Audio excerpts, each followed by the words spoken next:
that means we are now live here on our YouTube channel, Tackle Trading's Halftime Report, our daily market show where we go through stocks, options, commodities, economics, anything in the news that is grabbing our attention and break it down for you guys out there. Hashtag Team Tackle if you're a veteran coming back. And if you're brand new to our channel, we do this every day that the markets are live. Come and join us. Click that subscribe, click the bell, and come back each and every day. On today's show, we got a weekly unemployment numbers. The jobless numbers came out. Obviously, we've had a concerning trend there for quite some time. Numbers came in up over 1 million unemployment claims for the week, which was up from last week. We want to review the Fed minutes from yesterday, get Matt's take on that. A couple of corporate earnings announcements from NVIDIA, Alibaba, and Intel is buying back their shares as well. We'll break it all down, including the charts as we go through the show. On today's show, we've got Matt, we've got Mark, we've got myself, regular crew here to hang out with you guys during a trading day, 8/20/2020. Matty, how you doing, sir? You know, Tim, doing excited and happy to be here on the show, and we're going to start with Tesla. Of course we are. No, I was going to lead with Tesla, by the way. I'm sure you were. I absolutely was. There's no question about it. Almost to that 2,000 mark. Obviously, if you're Team Tackle, you know that we had this bet here. Listen, for this the last conversation in a different alternate timeline is going to go much different than the one we're about to have. So go ahead, boys. Thank you, Tim. I'm glad. I got nothing. Somehow you were completely right, and yet somehow still lost. And yet I still won. Like this is how did you make him a winner here? How did I win a losing bet? I have no clue. I honestly have no clue how you not only let Mark out of bet, but somehow Mark wins. I don't get it. Somehow I'm not following how he wins. I mean, he doesn't win anything. He wins because you lost so bad. He wins because he will now be able to talk about how terrible you are at betting and how you capitulated and like so many. Tim was spot on in his analysis on Tesla, and yet somehow he was wrong. Mark was completely wrong on his analysis on Tesla, and somehow he's right. Man, you got to love 2020. Par for the course. Just wow. You guys got more. I was expecting more. I mean, that's a little tickle. We spent 15 minutes pre-production, so we don't need another 15. Listen, I don't feel bad about it at all, quite frankly, because the longer that bet kind of marinated, it was like ribs on the grill, just kind of slow cooking. The idea of either Mark or myself in a mini skirt on social media is not something I wanted to see. So and that's why you lose at betting. That's why you should never gamble ever. We just deprived all the ladies of a special moment. That's all we really did. Fair enough. Fair enough. By the way, Tesla's up on no notable news. I don't know why it's up 5-6% here today, but since the announcement of that stock split, look at that stock. It has jumped up from about just underneath $1,400 a share. We're almost to $1,997 here today, guys. I mean, that's that idea. You think they're getting a little bit of a bump because of Neil? Maybe.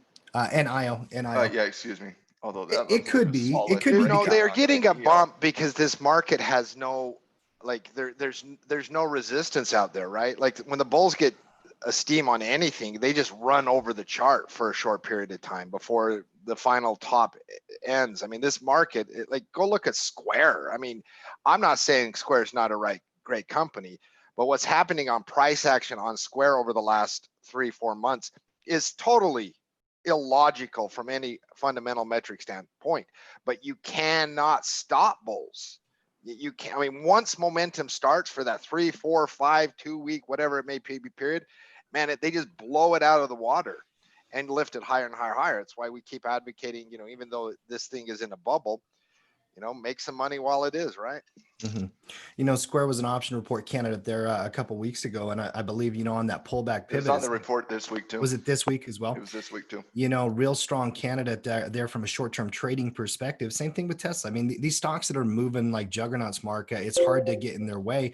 You look at the market this morning and the cash response. Market opened up down, on all kinds of different notable headlines that I don't think is actually why it was down. Just needed some selling, and then boom, right out the gate, technology is running here today and back up in the green. The NASDAQ actually is in the green here today. Tesla's definitely impressive. There's no question about it. A stock, I mean, how much are we up here year to date now? you know, 300-400%, something like that. Infinity. It's crazy. It's about 400%. I think over 400%. Yeah, it's unbelievable in terms of the strength of performance. I don't know if it had anything to do with the NEO news, Matt, but when I read the NEO news, I instantly thought of Tesla. Need a lot. Tesla buyers don't need a lot. And when I saw the NEO news, my initial reaction was, okay, and just to update people on the NEO news. The NEO news basically was this. NEO, an electric car manufacturing company out of Asia, specifically out of China, they made the announcement that they are going to, one of the most expensive parts of the EV type car manufacturers is battery operation. And batteries are extremely, extremely expensive. And the news that came out on NEO today was they are now going to, instead of just purchasing the battery for the vehicle, they are now going to start leasing the battery instead of outright purchasing. And the leasing operation is lowering the initial cost to get into an EV car that NEO puts out by about 20%, down from, I think, 343,000 yuan down to somewhere around 280,000 yuan. And so that reduction in cost allows consumers to get in at a cheaper cost. And I take it as positive news, but you know, NEO's not a company I really track or trade. Tesla obviously is one of those that a lot of people track and trade. So I immediately thought of Tesla, and if, you know, what would this represent if Tesla made a similar decision? I'm not saying Tesla's going to make a similar decision. I'm not even saying they should make a similar decision. I'm just saying that my initial thought was Tesla and not NEO. Mm-hmm. Yeah, there's no doubt about it. By the way, Terrence in the chat, long-term, Team Tackle member down there in Arizona, he says Tim wins. Ends of story. I agree with you, Terrence. No question.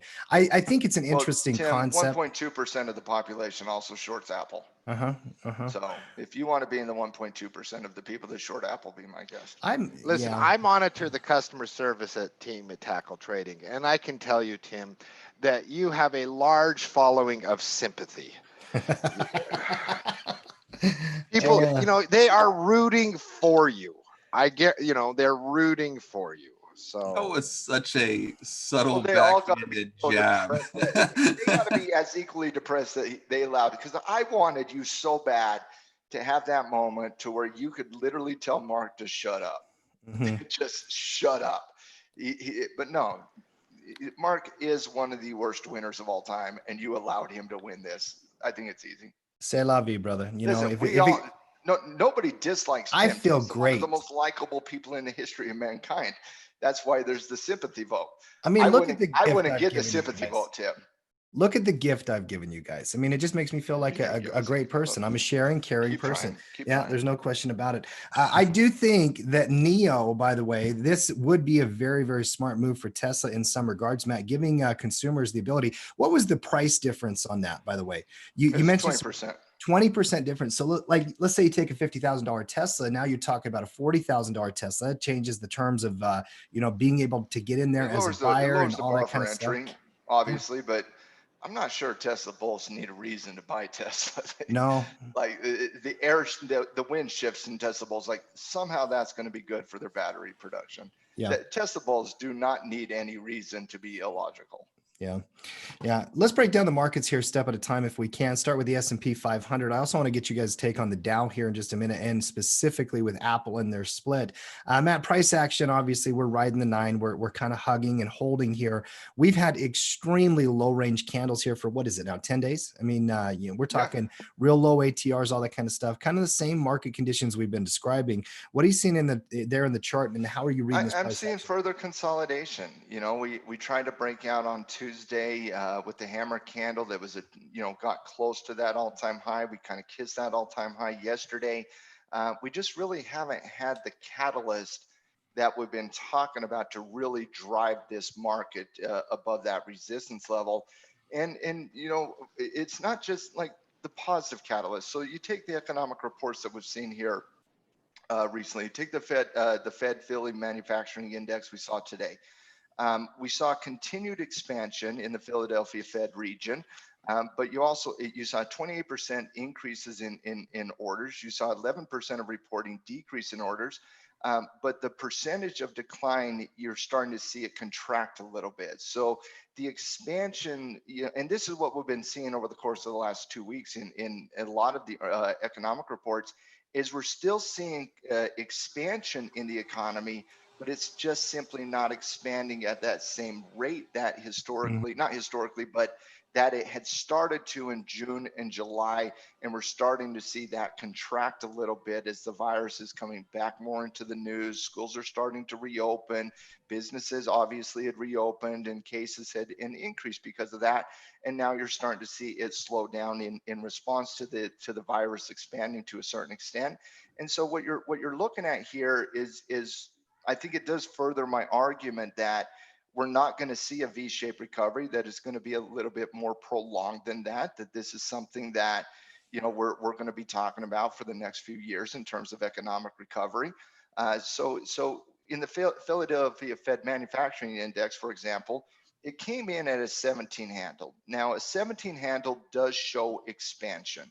And so that's a positive. But last month it came in at I believe 24. 21.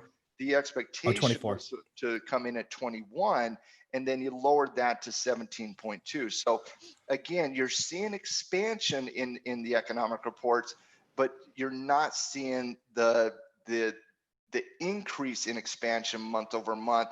You're seeing that expansion kind of slow down.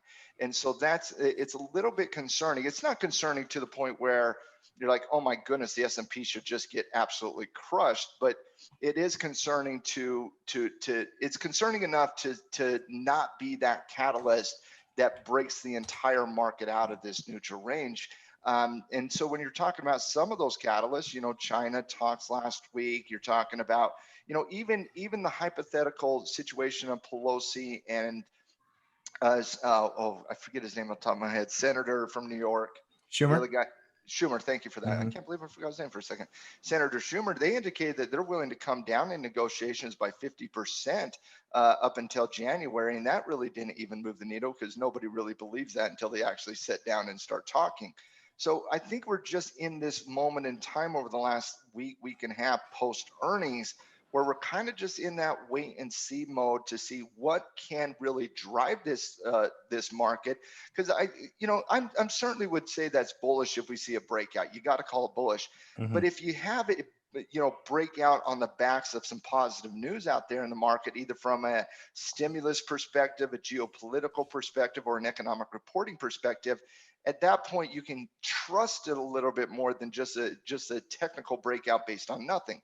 So I think the market's just saying, okay, we're at the elevated level. We had 11 straight days of price appreciation. Over the last week and a half, we're simply consolidating, taking a little bit of breather post a very important earnings season, and we're just waiting on that next catalyst to really kind of see the market break out. Go down to an intraday chart if you can. I want to get your take on the Fed minutes yesterday, Matt. I read a couple of headlines this morning that I thought were very ridiculous.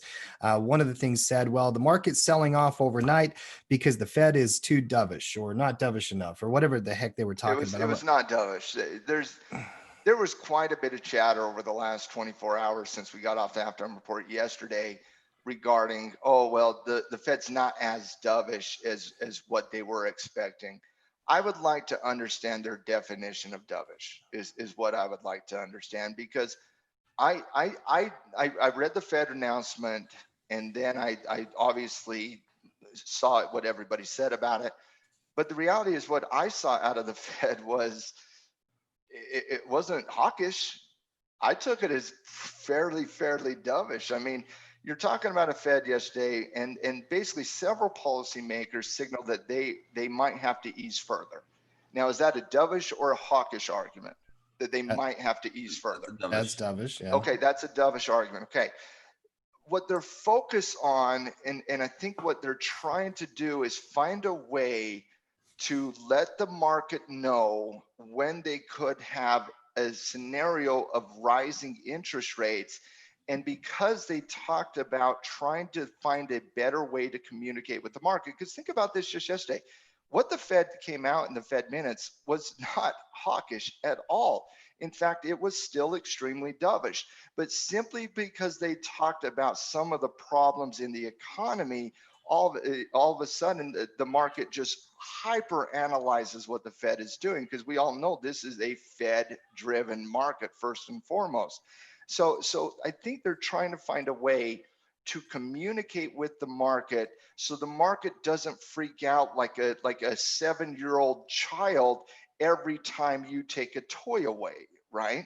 And so they're simply trying to communicate, find the best way to communicate with the market regarding at what point would they lift off interest rates, at what would have to transpire for them to actually start raising rates or pull back on the dovish mentality. So I think the market completely, once again, it reminded me of what gold happened a week and a half ago, completely misunderstood what the Fed was actually trying to do, because all they were trying to do was to find a better way to communicate at what point would they be hawkish. And so they talked about, certain economic benchmarks from an inflationary perspective versus a labor perspective. Can we put certain economic benchmarks in place so that if we see these benchmarks at that point, we're going to lift off? And that's very similar to what they did 10 years ago when they said, okay, when we see labor market get to 7%, at that point we will consider liftoff. And then it was okay, if we see it at 6%, if we see it at 5%. So these economic benchmarks are something that are fairly consistent with what the Fed has done over the last 10 years. And so what are those specific benchmarks today in comparison to 10 years ago? And do they need to be modified? That's a conversation the Fed has to have. They have to be very clear in their economic benchmarks so that the market knows what to expect. Okay, so that was number one. Number two, they talked about, okay, if it's not economic benchmarks, is there going to be a future date we can target? Say it's January 1st, 2023. At that point, we're going to go lift off. Now, that to me is a completely wrong way of going about interest rates, by targeting a specific date and time, because you simply don't know the economic parameters and the scenarios that are happening at that moment in time. And the variables that happen between now and then are so much that it's just impossible to have a future date in terms of economic expectation regarding Fed monetary policy. And then they talked about perhaps caps on yields. Now, what a cap on the yield is, because this is a very important conversation, guys, on caps on yields, and not a lot of people understand that. What a cap on a yield is it's basically saying, okay, we are going to target X price on the 2-year maturity, the 3-year, the 5-year, the 10-year.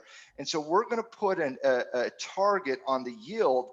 And if any time that the yield gets to that level, because yields are rising today, because the bond market, well, not just today, but yields are rising over the last week or so, because the bond market is not buying into the economic recovery to the same way the stock market is.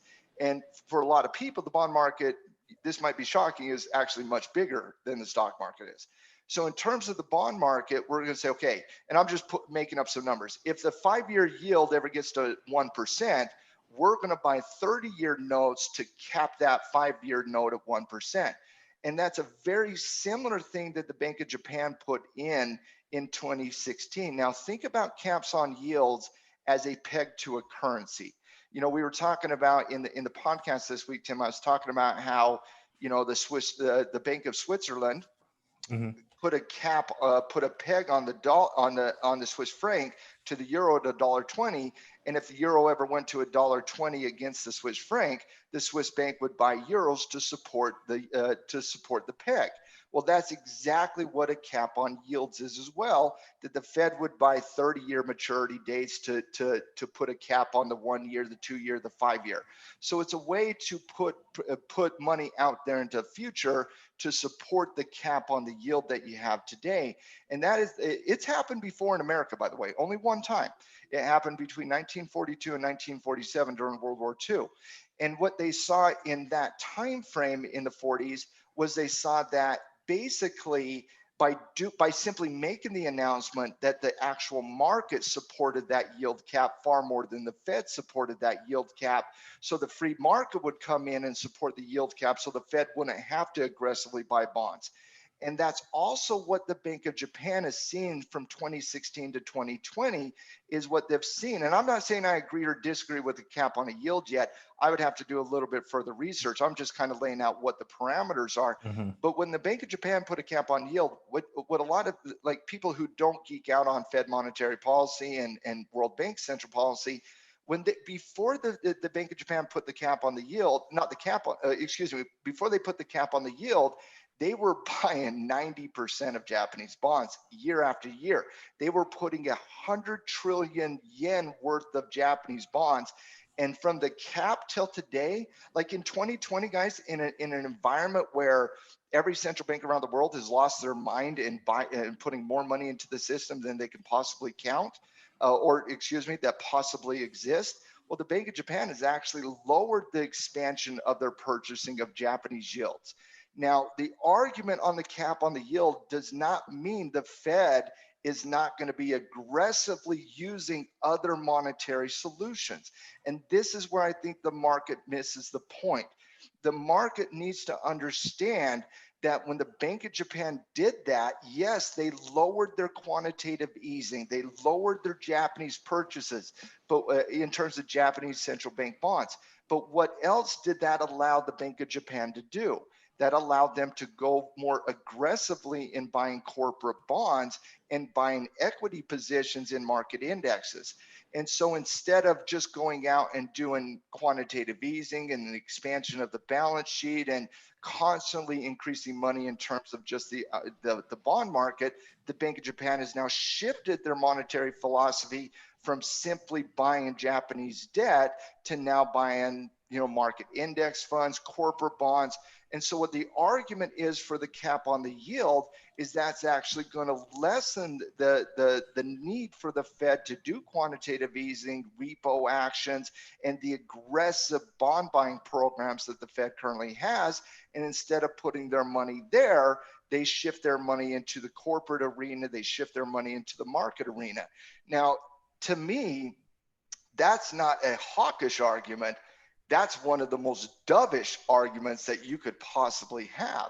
And so because you have entire generations in the market that simply don't understand Fed monetary policy, simply talking about the need for the market, for the fiscal government to start fiscally, putting money into the market, they simply overanalyze that point. I personally took everything the Fed was saying yesterday as extremely dovish.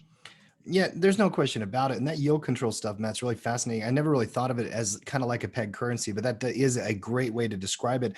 I'm looking at the Treasury yields right now. I mean, anything less than 5 years on the Fed, the U.S. Treasury yields less than 0.3%. The 30-year yield 1.42%. So peg currencies are fantastic in the moment, and then remove the peg and see what happens. Yeah, see what happens when you. I'm not saying I agree with what the Fed is doing, because I certainly do not agree with the Fed buying equity positions and corporate bonds and Apple and all that jazz.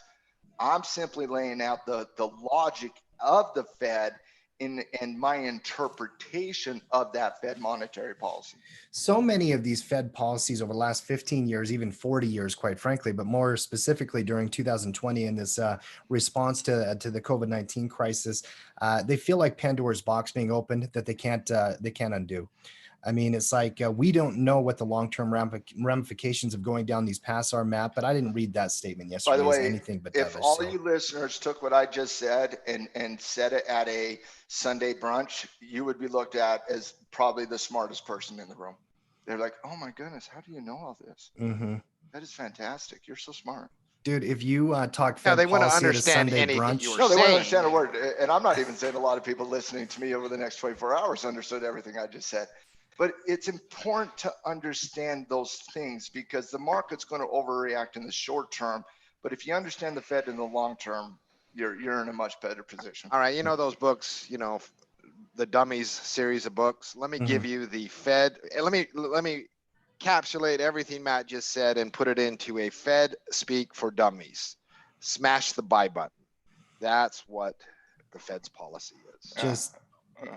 I mean, definitely very accommodative monetary policy moving forward. I can't imagine anything else. And by the way, the market, Well, even the whole listen, idea of the headline selling off is what is sell the off? A market third of a is a percent? bunch of spoiled little brats. Come on, if you like, literally, the Fed didn't come out and say we're going to be buying $14 quadrillion worth of U.S. debt, and the market's going to be like, well, they're not dovish enough.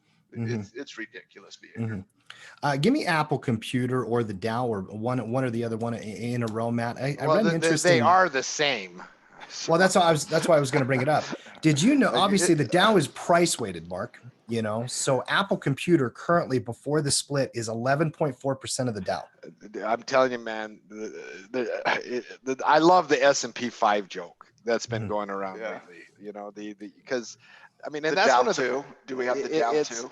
You know, it's like right now when I do something and I want to do something on tech, and let's say I want to do something on Microsoft or Apple or whatever, I just freaking trade the Qs because 10 companies represent over 50% of the NASDAQ itself. And so, I mean, it's getting to a point, it just a bigger and bigger and bigger concentration. And whenever that has happened historically, it hasn't ended well. What day is the Apple split, Matt? I think it's coming up here pretty soon. After they split, though, Apple no longer Monday or Tuesday, because the Dow doesn't wait on market week? cap. It's got to be. It's got to be coming up soon. It's probably on the chart if you bring up the Apple chart. I'm guessing that they'll have that corporate event down there on the bottom. Yeah, it's the 28th. It's next. Oh no, excuse me. It's the 31st. So it's a week from Monday, 11 days. Yeah, 11 days. Mark, after the split, Apple will be weighted as the 18th biggest company on the Dow Jones Industrial Average, and the DIA is going to be impacted in that regard, going from 11.5% of the index's weighting down to 3.1% of the index's weighting. So much of the Dow holding up, guys. Apple's performance this year has kept the Dow up. I mean, if you look at every component, it's not as good looking as Apple's chart is right here. There's no question about it. Dow might have some changes in the allocation of the Dow Jones. They won't. Nope, because they weight it based on price, not market cap. I get what the current, but these goalposts get shifted all the time, and we all know that the Dow is really two companies. Yeah, I don't know with this information though. I've completely got to stay away on DIA until I figure out what's going on. I mean, if you're going to play a broad market index, why not play SPY over the DIA when it's only 30 companies? Well, you now have the biggest component being split and rebalancing the whole thing. I get what you're saying. Totally understand it. But if the market was concerned about that split, according to the Dow, and it's going to lose 7% of value, I'm going to tell you the Dow would be down a hell of a lot more already. Yeah, no, yeah, I'm with Matt on that. Well, I don't know. I'll push back on it for a second. It's not a long conversation. You're losing the biggest company, the best performer, and 8% of the weighting on the index is shuffling and shifting to other companies, Mark, like Caterpillar and Goldman Sachs and JP Morgan. So it's a completely rebalancing of this index. Okay. Well, yeah, but on the day of, listen, and I would argue that could be a good thing, right? Like, it is not healthy for a market on a broad index to be so weighted to just a few companies. You're right, but Mark, even in 2013, it's not like the Dow was equally weighted and Apple was being treated the same way as Pfizer. Okay, and if you'll remember in 2013, when the Dow, Apple was the Dow and the price weighted and all that, Apple split 7-1 and the Dow didn't tank. I get the concern, but I don't know. It grabbed my attention. I mean, I'm not personally concerned about that at all. It's like if you had a portfolio allocation of Apple with 12% and then you sell 80% of your Apple stock, right? I mean, at least it will balance and shuffle the portfolio. You really think the Dow's going to do that? You really think? I do. I think it's in their bylaws. I think they have to. I think they have to do it. Yeah. I mean, I get your point. I mean, they could easily shift the goalposts and say, hey, listen, we're going to come up with a new allocation. We've got new rules. We want Apple to be the most important. What's Apple allocate 13% right now? That would force the Dow to go down what, based on that, probably 5%. I just don't see it. Sorry. Yeah. It's not something I'm concerned about at all. Yeah. Yeah. Other interesting notes I wanted to talk about here today as we work through the markets one step at a time. By the way, the NASDAQ completely recovered. It's almost up to a high point here on the intraday. In fact, give me a peek there at that QQQ or the NQ contract here, Matt. that pullback was clean. It's been a clean run. Mark, you said this morning, this market has no resistance. I find it funny that already the Qs are up And at I'm not the high of the talking day. technical. When I said that this morning, I'm not talking technical resistance, right? I'm talking like just broad-based sentiment, like who's going to stand in the way, like there's just no resistance. I mean, and that even people that are probably as bearish as anyone, which I am putting myself in that camp, there's not a chance in the world I'm going to do anything except smash the buy button in a responsible manner. So I'm not over leveraged. So I don't have too many trades in case it, turns around, because you can recognize that we're in a bubble. You can recognize this is insane. You can recognize that we are a domino tipping over away from real economic calamity in this country. You can recognize all of the problems, but man, everybody knows that this is a freight train not to get in the way of. So you can have all the bad news you want. All it takes is one vaccine headline and the Qs are now at an all-time high. So. Yeah, and even off the backs of supposedly bad Fed minutes and all that, the market literally just bought up right here at the cash open. It's been very, very strong. Let's keep working through. China says that they're going to resume trade talks this week. Mark, obviously that has been back and forth. It sounded like President Trump was the one who canceled them last weekend. I know, Matt, basically it's going to be an accounting of how many soybeans they bought. Mark, any update on China? They haven't bought as many soybeans as they promised. Mm-hmm. China wants to play nice. I mean, we've been talking about that for about 3-4 weeks now. China wants to play nice. Whatever the reasons, we can speculate. I think it would be fascinating water cooler talk, as long as you're standing 6 feet away and we're wearing a mask. But it is obvious China wants to play nice. And so, I mean, they did hit back on the TikTok thing. And I think they're just like, we are sitting this out. We're going to play nice. We're going to do our China hit back on it. They're buying time. It's so obvious what China is doing. They are buying time. They've done this for 3 consecutive years on soybean purchases. Yeah, we will buy more soybeans, and then they don't buy more soybeans. Trump gets to go out there and announce they're buying more soybeans. China doesn't buy more soybeans. This has happened, 12 times in the last 2.5 years? So it's obvious China's just buying time till post-election, and I'm sure in China's hope that they're renegotiating these deals with somebody else. Yeah, no, it's obvious what they're going to try to do. It's obvious what China's doing. So, like, they're not going to give Trump the moral high ground. If Trump wants to start something before the election, and I believe 100% they do. I mean, you look at the last 2 weeks and the number of actions. It's not going to be China unless it literally involves the U.S. sitting up a fleet around Taiwan. China not going to do anything. That's how it is. So, I mean, that takes some China risk off the table before the election and only leaves about 4,000 other things to worry about. I was reading your newsletter as you're getting ready to publish it today, Mark, and one of the very first things you did bring up in your bear arguments was China. The market's completely ignoring them and all that kind of stuff. And do you believe that the further we move forward, China's just going to become even that more ignored storyline the market just won't care about? I mean, what would have to happen for the market to pay attention, wake up? Probably international conflict at this point. Mm-hmm. Yeah. Yeah, and you did mention troops in Taiwan. We did move one of our carriers last month to Taiwan. Oh, I mean, no, things are. I mean, fleet and everything. Mm-hmm. If this was, I mean, listen, I don't want to go down the China rabbit hole. I'm in a delightful mood today. I finished that damn Trading Justice. So now that you're done with it, you're in a delightful mood. Is that right? Well, listen, I lived the bearish arguments for 10 straight days, and now I'm like, all right, what can I sell a put on today? Mm-hmm.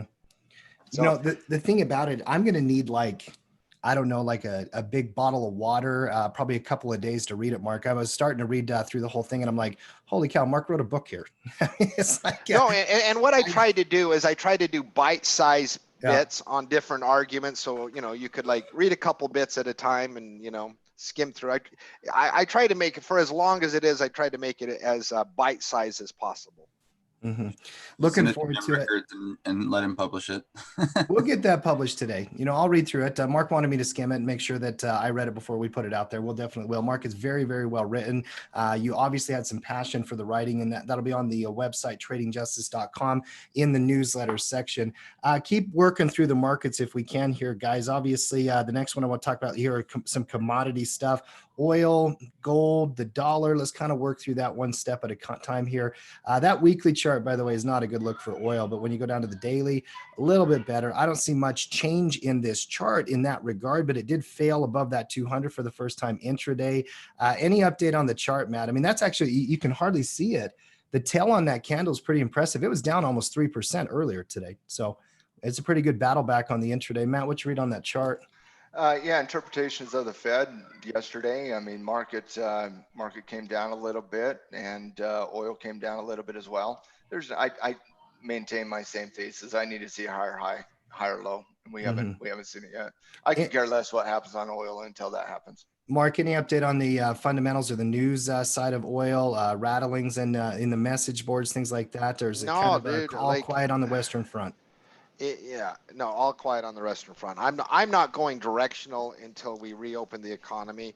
I will go cash full on dips, selling puts on different things, refineries, conglomerates, ETFs, blah blah blah. And I'm doing very little. Like I very very little. Like just a little bit in oil. Focusing in the other areas of the market until then. Yeah.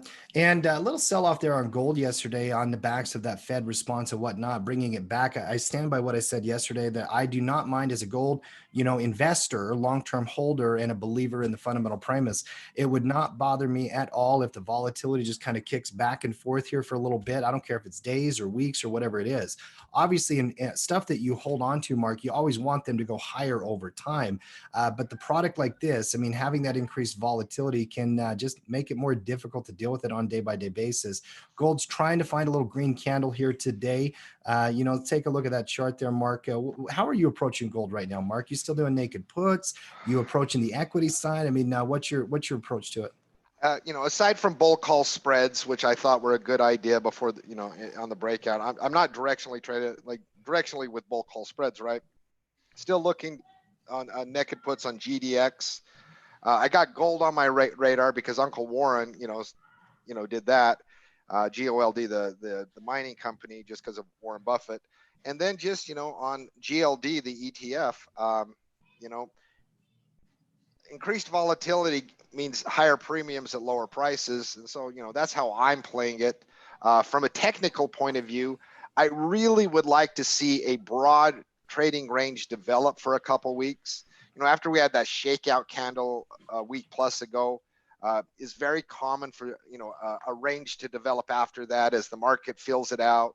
Have a support level tested a couple times, maybe have a resistance level tested a few times, and a clear range. And those clear ranges really give you a lot of information, because if you break out of that range, either direction, you have a lot of information. Matt, obviously we're not going to change our approach to this here. I mean, little inside candle, you're below two moving averages, above another one. Any read on the chart there on gold? Tim, looking at the gold chart, what I'll say is this: kind of the expectation. We had a very lengthy conversation in the scouting report last meeting in response to the sell-off that we saw a week ago Tuesday. And I think the majority of coaches felt like it was an overreaction to the situation, but yet gold does have a fairly significant history of consolidation, neutral trends after big price appreciation. And so if people are expecting gold just to go up the same way it did in July, I think you're going to be in for a long haul here, because I just don't think that's gold's historical nature. I've said this many times on the halftime report, even when the market was going up, I said, I hate gold going up this fast because it's going to throw off technicals, but it's going to create volatility. And that's what we're seeing. I fully expect gold to be in a neutral capacity in the short-term trend. Yeah, so I mean, and go back. I mean, not on the chart for y'all right now, but if you're out there and want to go look at gold over the last 18 months in this nice run up that it's had, it's burst to the upside, consolidation, burst to the upside, consolidation, burst to the upside, consolidation. And so it wouldn't be surprising at all, right? Because that's the pattern, that when you have a bigger burst to the upside, that you consolidate, but the consolidation is a lot wider. Wider range. Absolutely. So, 100%. I mean, that would just be an extension of what gold's been doing for 18 months. So yeah, I think we could be entering into that moment where we see, every other day gold's great, and then it has that one down day. But over the course, I mean, you most likely will see some degree of neutral trend set up here. And for gold owners, we don't care about that. Right covered calls against GLD, sit and enjoy the stagnation. Gold owners aren't true gold owners that are not just speculating on gold. They're not going to overreact to gold being neutral in the short term, because again, gold does this in the short term a ton of times. Well, and Matt, I was even making the argument yesterday as a gold holder and investor. I don't mind if you want to chop for a month. I don't care, to be honest. You don't. Yeah. As a gold owner, you don't want the massive price appreciation. Yeah. What are people expecting, really? That gold's going to show increasing momentum off a moment where it saw historical momentum? No, that's just not the way markets work. What are we expecting? Gold's going to go to 3,000 by the end of October? I think it's normal human emotions. You see something. No, it's not normal human emotions. It's spoiled little brats who want to make money every single day and just simply smash the buy button, and that's all you have to do. No, it's not normal for people. It's not to get excited when you're winning. Of course it is. No, but it's not normal to have that expectation of increasing momentum all the time, or markets would hyperinflate and the value of money would be absolutely nothing. So those spoiled little brats can want their cake and eat it too. They can want price appreciation every day, but what they truly don't want to see the inflationary pressure price every day going up would actually impact on their lives, because they would be poorer. Well, and I hope the big red candles, quite frankly, shake out some of the people who don't have fundamental. I hope that big red candle becomes boring again. Everybody, and I hope the new generations embracing gold as a speculative asset lose their money, so gold gets back to doing what gold does and just simply being the best and greatest inflationary asset class that has ever existed. Yeah. Yeah, no, I'm with you 100%. By the way, that silver chart still looking very similar in terms of correlated to the way gold is moving, but still above the moving average, quite a little bit different. I want to get Mark's take on copper. Silver, you got to treat far more in terms of short-term technical analysis than you do gold. Gold is more of a longer term. Silver is more short term. You got to treat it technically more. Give me a quick peek at copper. I just want to ask Mark a very, very simple question. Mark, why is copper running this week, and what does that reflect? Because it was starting to weaken, kind of move into a neutral consolidation type of pattern. Now it just boom, pop, pop, pop, pop, pop. Four good, strong green candles back up near that 3 mark. I know that 3 historically is very significant. Is this, a sign of strength in China globally? I mean, what are you interpreting this, Mark? It was a strong bounce off the 50, man. Technical analysis is amazing. And you had a rising 50 that had not been tested since it broke out in mid-May. So that is an extremely long time in the futures market to go without a test. There's nothing like terrifying. There was nothing like, oh my goodness, the whole economy is collapsing today. And so like a strong technical bounce, momentum starts, day traders, short-term swing traders, it's just normal technical price action. It's just, you don't get as clean of traditional charts in copper like you would normally get in a regular stock, but it's still like clean bounce, like almost to the decimal of the penny off the 50, and then just short-term momentum. So yeah, and Jeremy asks in the chat here, at Coaches, do we have any TT resources on buying protected puts? I've got a bunch of blog links, Jeremy, I can find for you, and I'll try to find a couple of them and link them here in the chat before the end of the show. Maddie, give me a quick look at the dollar, then I want to get into individual company news. You guys missed the entire analysis on copper there. What are you seeing? There was a big old Wuhan pool party, and that's all you need to know. Hey, listen, I saw the commentary out of Baba that Cody like that. the Cody caught economy. the sarcasm there. No, that was good.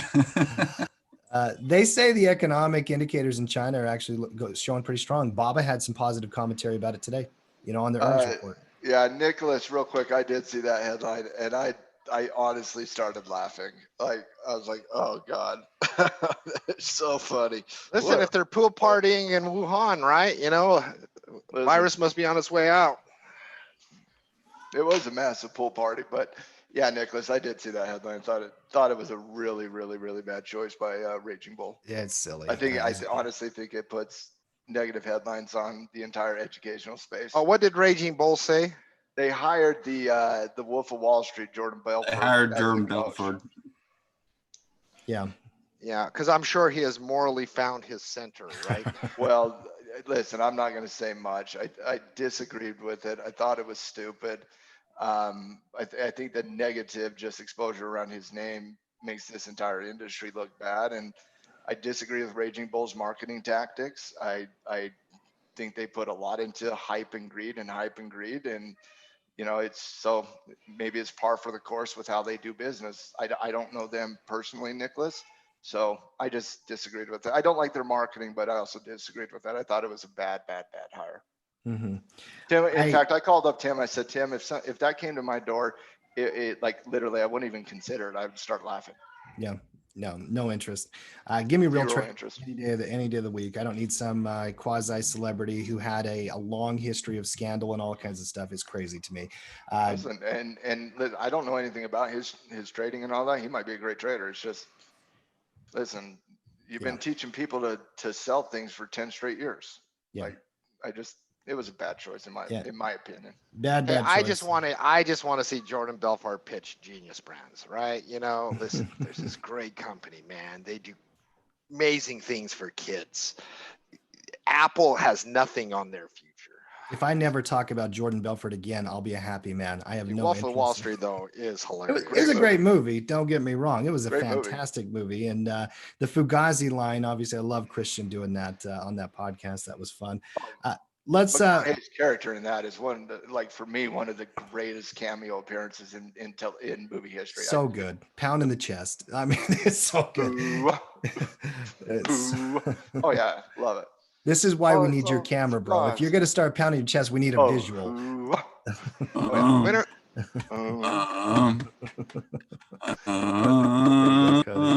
That's right, baby. I like it. And then he starts doing that subtle little, William Shatner singing. Yeah. Mm-hmm. Oh. I can watch that. I want to watch that movie now. I'm going to watch it after the halftime report now. I'm going to watch it. It's a fantastic movie. Dude, Scorsese's great. Leo is so good in that movie as an anti-hero. It is a great movie, but Jordan Belfort, no interest in that, man. Let's take a peek at the dollar here real quick. I don't see anything besides just a little candlestick holding that trend line. Obviously, try to bounce back just a hair there off the breakdown, but we're still below moving averages, in a downtrend, all that kind of stuff. In fact, pretty good red candle today. You're not getting the same clean technical patterns, Matt, that you might get on a stock or anything, because obviously the dollar trades differently. Very bearish. Anything you guys see there you want to talk about on the dollar? Downtrend? I really don't. Bearish, yeah. Nothing else. My take on it yesterday was this was an overreaction to interpreting the Fed. I think you saw that on the dollar. I mean, again, the interpretation of the Fed was they're going to have liftoff sooner than later, and that's just not going to happen. I don't even know why anybody would even think about that has had, more than 5 minutes of studying or even just Googling Fed monetary policy. Like literally, it's like, oh man, is this your second on the job? Yeah. No, obviously the reaction to the minutes, it brought it back up at the moving averages. I'm agree with you. I think it was just no reaction on that news. Now remember, Matt, when you want to give Wall Street too much credit. They did say that, you know, you should buy Levi's because that's a good COVID play. Wait a second, hold on. You thought I was giving Wall Street credit? I said there are a bunch of rookies who don't have 5 minutes on the job and are completely misinterpreting the Fed because they simply don't know any better. And I literally said they're completely ignorant and simply just want to smash the buy button. I don't think I said anything positive on that. I just wanted to make the Levi's joke, man. I know That's all I was trying to do. And I wanted to make sure everybody's very clear that I did not say anything positive about Wall Street's interpretation of the central bank. Mm-hmm. Yeah, no, I'm with you. I'm with you. Let's talk companies, Matt. We got a couple earnings roundups I do want to get down to, including NVIDIA and Alibaba. Why don't we start with NVIDIA? Yeah, what a juggernaut. NVIDIA. Oh, what a juggernaut. What a great company. What a Give me the numbers. Semiconductor company. Hold on. Let me just, just crow a little about NVIDIA because, oh, wow, dogs. They're even crowing about how amazing NVIDIA is. My dogs like NVIDIA so much. They are literally barking right now. But NVIDIA obviously has had massive price appreciation. Your mother just showed up, by the way. But NVIDIA has had massive price appreciation in the last quarter. And again, a lot of times when you have this level of performance in a quarter where really NVIDIA went from, 360 all the way up to, kissing off 500 in 1 3-month period, a very consistent trend, a great company, you still got to justify those types of price movements. And so, it doesn't surprise me in any capacity. In fact, I really, really, really like it. Kind of like we talked about last quarter in NVIDIA's earnings. We basically said, I believe Coach Frank was on the halftime report. We're like, yeah, we love that NVIDIA didn't blow out top because now we got a better trigger on the breakout here. And ultimately, that played out on NVIDIA if you were patient. We had it on the report multiple times post earnings last quarter, and it's most likely is going to be on the report again coming this week for a very similar philosophy. So certainly keep a track on this. But when you look at their numbers are fantastic. Maybe not, the best numbers out there this quarter, but they are truly fantastic. They beat on earnings per share by about 10%, came in at 218 versus the expectation of 195. They came in above the revenue expectations at 3.9 billion versus the expectation of 3.7. And that resulted in both their EPS numbers and the revenue numbers resulted in a 49.9% year-over-year growth, guys. That 49.9% year-over-year growth is astonishingly good. And that, to me, that increase in revenue quarter to quarter, year to year, that really justifies kind of that price performance NVIDIA has had. That's the type of growth you're looking for to justify growth positions, and you got it in NVIDIA. But that's not where NVIDIA stopped. NVIDIA also raised guidance on revenue numbers for 2020. They also raised guidance on EPS numbers by about 10%. So not only did you got to beat on EPS, you got to beat on revenue, but you got the increase in guidance, and we call that a tackle, a triple whammy. So you got the triple whammy in NVIDIA. So why is NVIDIA down today? This is obviously a profit-taking scenario in the short term.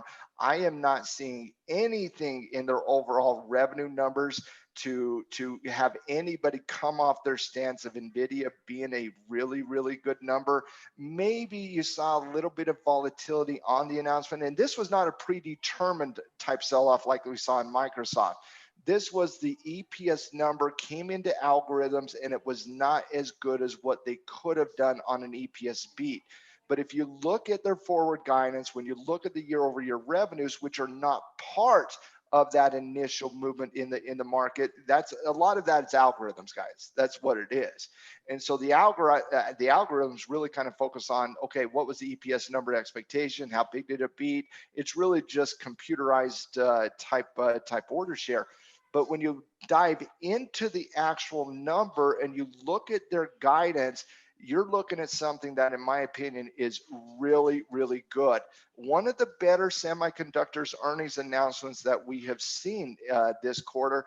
I loved their earnings report. Thought it was a spectacular earnings report, and I love it even more. I love the fact that you did not have that blowout top of $500. I think you can now look at the market response. It really, since the cash open, found that 90 EMA, starting to price appreciate. I think you're setting something up that could be a really, really wonderful trading environment with a potential breakout of that extremely significant whole number right there at $500. So I love the report.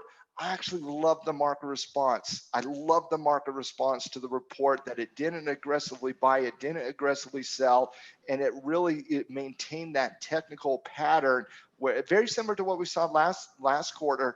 And that breakout of 500 is still in zone. Obviously, we got another day before we have the scanner report meeting, but I'm gonna tell you, NVIDIA is going to be on my list to talk about with the coaches, because I love the report. And I love the fact that we haven't broke out yet. If we can break out of that $500, even tomorrow, that'd be a good trigger. Even tomorrow, that'd be a good trigger. But give me another couple of days of consolidation coming into Monday or Tuesday, maybe even Wednesday of next week. And it might take some time, and that's okay. Keep an eye, be patient, focus on that $500 level on NVIDIA. Wonderful report. Technicals are clean. I like what I'm seeing here. You know, their gaming division was growing and has been growing. Oh, 24% gaming and in the services quarter. were shockingly good, Tim. Yeah. Shockingly good. And that's AMD, right? Gaming is AMD, NVIDIA's AMD, NVIDIA's gaming as well. Their gaming, I mean, shockingly good. Yeah. There's not a negative you can point to in the NVIDIA report, in my opinion. Well, and then here's another really positive thing as well. Their data center revenue, Matt, exceeded their gaming revenue for the first time in the company's history. You know, so I mean, they're making money in different ways. They're growing year over year. They've got a beautiful trend. I'm with you. I think it's got to be on a watch list. $500 trigger seems like a legit breakout up there if it did happen. Yeah. There's a headline I read today. Some investors were disappointed in the performance of NVIDIA's data center. I didn't take the performance of their data center bad at all. Honestly, it grew 167% year over year. Spoiled little brats on Wall Street. This reminds me of the sell on Microsoft, where they're like, "Oh, we are so upset with them only growing at 47.7% in their iCloud business or their cloud business." And I'm like, I just wanted to go the Will Ferrell in Wedding Crash. Idiots, just idiots. Listen, I demand a camera. You've now done you've done this. You've done the chest bump. Idiots. I want a camera. We all want a camera. We need Matt's camera. There's no question about it. My camera would be up far more if it wasn't for you begging me to have a camera all the time. And so now I'm kind of just stuck in my own stubbornness. So the first step is recognizing. I can just mute him. And I recognize the problem. I'm with you on NVIDIA. I think it's definitely got to be on a bull watch. Just keep it there. Great report and love the market response. Alibaba next, if we can here, Matt. Mark, hold on. Sometimes you move on without getting me or Mark's take on something, because I do want to get Mark's take on it, because I haven't talked to Mark about NVIDIA yet. Mark, I know this is a stock you track as well as the stock you like I do, but what's your take here? What was your take on the report? I don't want to be the Eeyore. Matt, the reason I was moving on, I'm reading Mark's body language. He does not have. You don't think I was too? But Tim, I'm not the guy who lets Mark out of Tesla bets. All right, here's my take on NVIDIA. Great company, right? I mean, there's a reason that you've had a ferocious uptrend, very moderate dips. I mean, it's a great company with great growth and great numbers. Everything in the earnings report points to a very bright future with NVIDIA. If this market continues in its trajectory, I wouldn't be surprised. And I think from a trading point of view, absolutely, if you got a consolidation break 500, that's going to be an amazing trading signal. I just think NVIDIA is symbolic of the 2000 bubble. Great company, but the valuation metrics on NVIDIA are literally insane. Not only are they priced for perfection, they're priced for perfection, and then they got to do some more stuff as well. And semiconductors are a really competitive field, right? All it takes is one little bump, and so now I'm talking long-term investing. When things are priced to perfection in semiconductors, it doesn't take anything except the snap of a finger. Can we make that argument in almost like 5 out of the 11 sectors in the market, though? Yeah, but I think with semiconductor specifically, I think there's real caution from an investing point of view, right? Great It's about company. the future, man. Well, it is about the future, right? You know, like I get it. You know, I'm just saying, Mark, I agree with you. If the bubble bursts, this entire thing is built on a house of cards where the valuations are at all-time highs. I completely agree with you.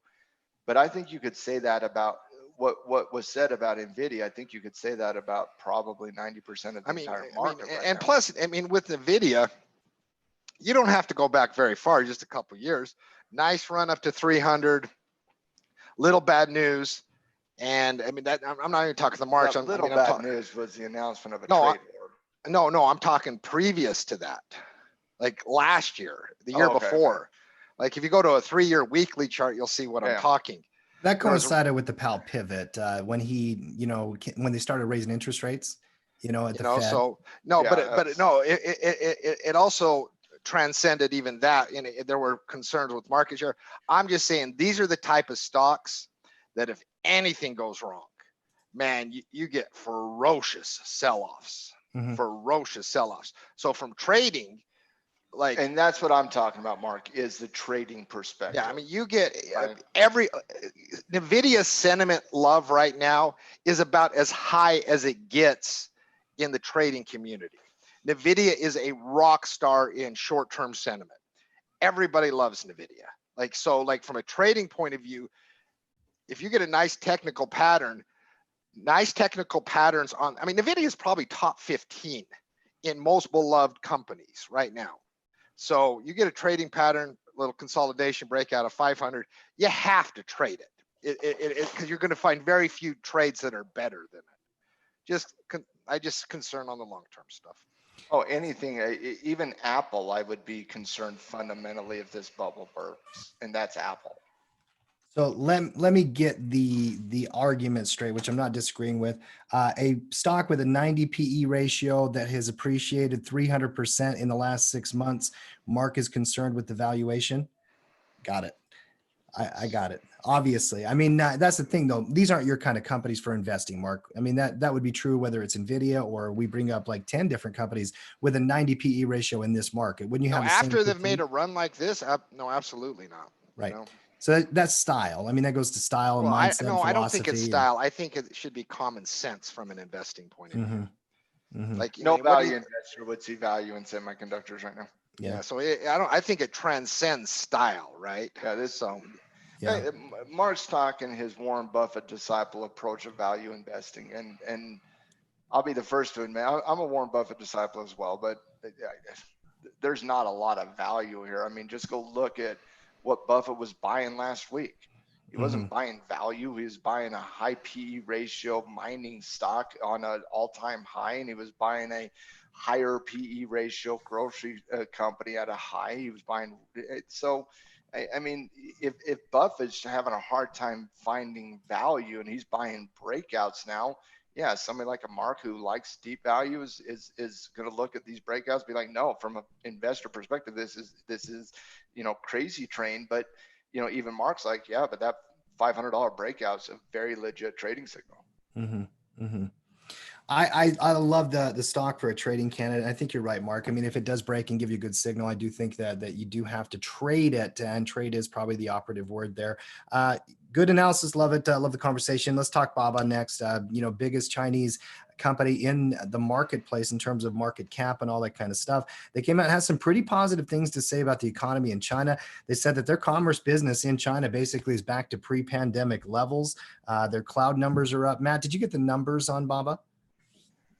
Yeah, give me a second. Keep filtering, keep filibustering. You bet. Marky, did you get a chance to look at Baba's earnings report? Yeah, hold on one second. Beat on revenue. They make money. For a company this size to have 34% year-over-year revenue growth, I mean, that is about as impressive revenue growth as you get. I mean, NVIDIA had great revenue growth, right? But their total revenue was 3.87 billion. Baba, 34% revenue growth year over year, 21.76 billion. That is a massive revenue growth. Baba is a great company. They really, really, really are. And it's just the Chinese risk, right?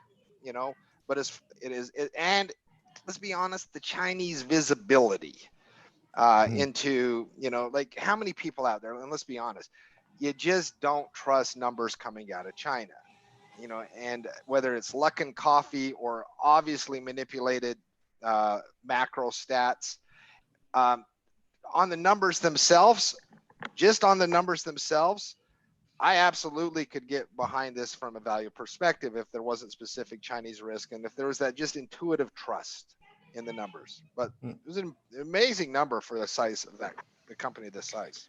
Well, we're talking about just a huge, mega cap company, just a giant over there in China. And whenever they come out with the positive commentary about what's happening, I mean, number one, I mean, that's got to be a great sign. Obviously, the Chinese economy is different than the U.S. economy. But Matt, they did say they're back to pre-pandemic levels in terms of economic activity there for their commerce business. Matt, how do you interpret Baba's report here? Yeah, I mean, I'm with Mark. I saw their numbers as impressive in a box. They're definitely impressive. I don't think they're NVIDIA impressive, to be perfectly honest with you. They beat on EPS numbers, very similar to the beat, slightly less than the beat on NVIDIA, but they came in at 210 versus the expectation of 193.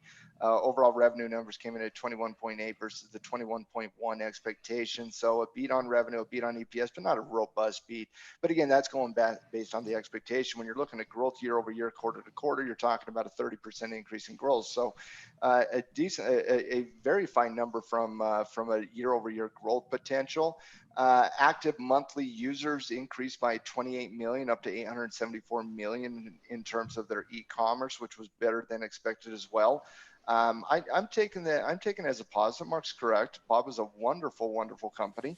But I'm not taking the numbers overall as bullish as Mark, and I do believe the NVIDIA report is better than the BABA report. I do understand BABA kind of doing what it's doing today. I took it as a lukewarm report for a very good company is what I took it as. But I will tell you, I'm not interested in BABA here at all while it's in its neutral range. If you're looking at this from a weekly chart, you can kind of see that tight consolidation since over the last month and a half or so. If you can break out of that 265, 268 level, you should see price appreciation. So I have like, it should be on a watch list, because when you talk Chinese tech, it starts with BABA. That's kind of the headline. That's the Apple, the Google, the Microsoft of that bunch. But in the consolidation, I think you just got to be patient, wait for the breakout. And if you get the breakout, fantastic. I certainly think that's tradable. But I think as of right now, you're still neutral on BABA until it breaks out of the range. If you had long-term fundamental conviction of this company, Mark, would the current tensions with the U.S. and China get you to walk off, an investment here? I mean, if you believed in it and all that kind of stuff? Probably not, and maybe a lot of companies, but BABA is insulated. And the one thing, and one of the reasons that I like BABA in general is because of their general moat and their market share they have in their space, right? Mm-hmm. So, I mean, what's Trump going to do to BABA, right? Except say some bad words. So, I mean, I like two plays on BABA. I like the breakout that Matt talked about, that 265 breakout. That would be a good trading signal. I also like a reversal support bounce if you come down to that support level that's been tested, 4 different weeks around 245. Mm-hmm. And so if you got a support bounce off 245, that looks attractive to me. A breakout of 265 looks attractive. I mean, it's right there in the middle right now, right? So in that 245 support bounce, I mean, you'd have to have your specific system to trade the signal, would coincide with a rising 50. And so you could have that double bound bounce if it were to happen sometime. So a couple different ways to trade it coming up in the coming weeks if you get either signal. And even if you do get those signals there, guys, I mean, in my history with BABA, trading BABA, and this is one of my preferred ways to play Chinese tech, obviously, the big liquidity, the options, everything. It's a better position trade than a swing trade. Just kind of choppy, Always has been. Yeah. Always has been, always has been, always will be. better You positions. can say that about every international stock, by the way, in the U.S. stock market, is they are much better in terms of position than they are swing because of gapping situations. Yeah, yeah, definitely. By the way, Tim, if you're a long-term investor and you're still in BABA after the last 3 years of trade wars and rhetoric, yeah, you're not coming off that 77 days before an election. No, it's not going to happen. no. I think if that's where that term fundamental conviction, I do love that phrase, Mark, that's kind of been introduced here a lot in 2020. You and I talk about it a lot. I'm with you guys as well. Still like it. Going to be on my list, in my target list, no question about it. A couple other earnings roundups, but they really didn't grab my attention. Really more notable news actually came out of companies like Intel and American Airlines, Matt. Let's talk Intel next. Mark, this is a headline. When I read it, I'm like, Mark's all over this. I mean, this is dude, absolutely instantly. I thought of you first on this one. Obviously, buybacks. Tried to talk you off it, by the way. I'm just warning you. How do you read this, Mark? A $10 billion, what is it? Accelerated share buyback program. Now, I think they already had some program going. I'm just going to tell you guys, you need to dive into that headline a hell of a lot more because it is not what you think. Well, so I should have bought 1,000 shares. Is that what you're saying? You know? No, I'm saying you shouldn't trust headlines. Is what I'm saying. You know, let's dive. Well, give us the skinny. Okay, everybody out there celebrating the Intel $10 billion stock buyback program that was announced today. I want to remind people that this is not a new announcement. This was an announcement of a pre-existing stock buyback program from years ago that got shelved in March due to the pandemic, and they're simply readjusting the parameters of their buyback program. The 10 billion accelerated buyback simply catches up on the lost months of buyback. There is nothing new here besides a headline. No, but it was a re-upping of it. You know, it was a confirmation of their existing plan, though. You know, but that was suspended. You know, I mean, buybacks are on companies like once again, Warren Buffett loves buybacks, loves it. He sees it as a return to shareholder value. So the fact that they're healthy enough to resume it after it's been beat up, right? We don't know that. We don't know how much debt they have to go into, or they come into that. Intel doesn't have the cash in reserves to be able to buy $21.7 billion worth of their own stock. I'm just saying, I like beat up companies like this when I got like a lot of, like, if you go to like a multi-year chart, there's a lot of historical support levels if Intel were to drop a little bit. This screams Mark. 100% screams Mark. I think I think Mark should be patient and wait for $40. You know, 45. Oh, I'm not selling a naked put above 42.50. Yeah. You know, like I'm just saying this is one of those scenarios where headline news does not tell the truth of the scenario.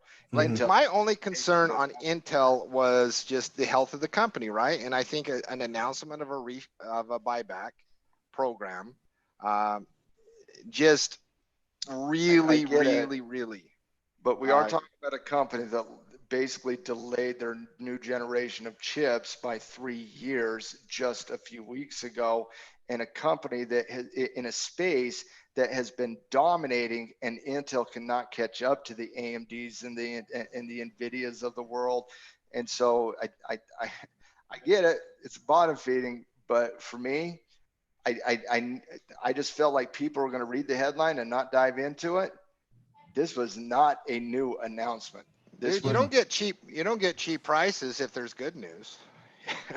My question is also, where are they getting the funds for their buybacks? Are they taking out more loans? Did they get the cheap price? It's Intel losing the A+ rating in this sector and not being the shiny new little precious toy called AMD and NVIDIA.